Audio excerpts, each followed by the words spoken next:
नमस्कार, आपल्या सगळ्यांचं मनीषा स्वादिष्ट किचनमध्ये खूप खूप स्वागत. आपल्याकडे पूर्वी सीमंतपूजनाला सुधारस आणि पुरी हा बेत कायम असायचा. आजकाल बुफे सिस्टममुळे वगैरे हा सुधारस फारसा बघायला मिळत नाही लग्न कार्यात, पण जनरली आपल्या सगळ्यांच्या घरांमध्ये पूर्वी एक 10 वर्षापूर्वी कायम सीमंतपूजनाला सुधारस आणि पुरी आदल्या दिवशी लग्नाच्या म्हणजे सीमंतपूजनाच्या दिवशी असायची. तर आज मी त्यातला सुधारस हा जो प्रकार आहे हा आपला अगदी पारंपरिक प्रकार आहे, एकदम सोपी रेसिपी आहे, ती आज करणार आहे.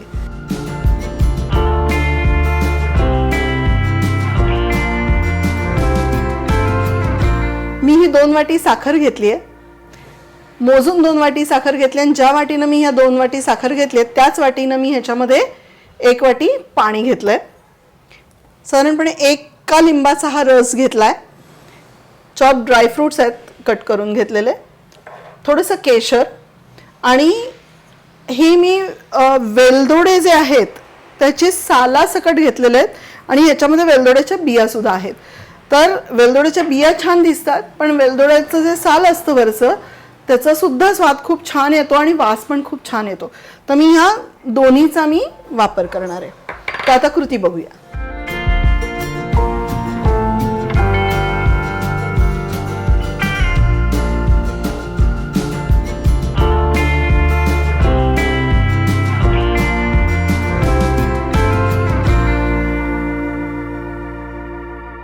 आता आपण गॅस लावूया. आता ह्याच्यामध्ये मी हे 2 कप साखर घालतीये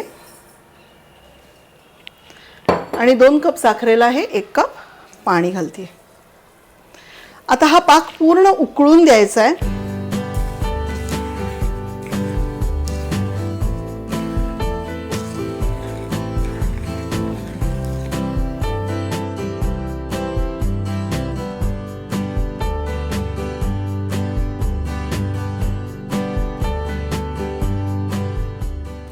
ही साखर आता पूर्ण विरघळत आली आहे. हार्डली थोडंसं राहिलं एक अर्धा मिनिटाचं.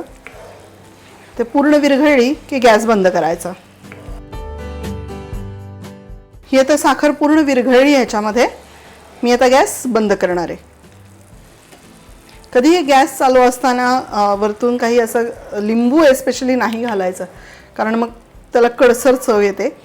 म्हणून गॅस पूर्ण बंद करायचा आणि मग बाकीचे सगळ्या गोष्टी घालायच्या त्याच्यामध्ये. आता हा आपला साखरेचा पाक व्यवस्थित उकळलाय. तो आपल्याला पक्का पाक वगैरे असं काही करायचं नाहीये, फक्त उकळलं की झालं एवढंच ठेवायचं. एक तरी वगैरे काही नाही पर्यंत जायचं नाही. आता हा आपला पाक झालाय. ह्याच्यामध्ये मी हे 1 लिंबाचं रस घालणार आहे. आता ह्याच्यामध्ये केशर घालतेय.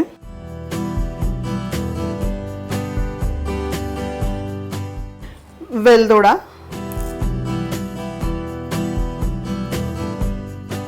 आणि हे ड्रायफ्रुट्स.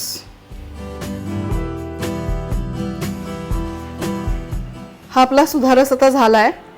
याला थोड्या वेळाने आपला जो लाल रंग आहे केशराचा तो त्याच्यामध्ये छान मिक्स होईल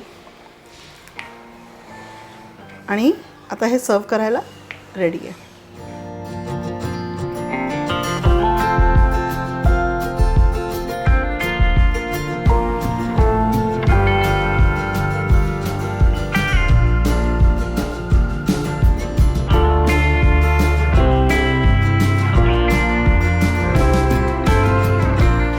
आता हा सुधारस आपला तयार आहे.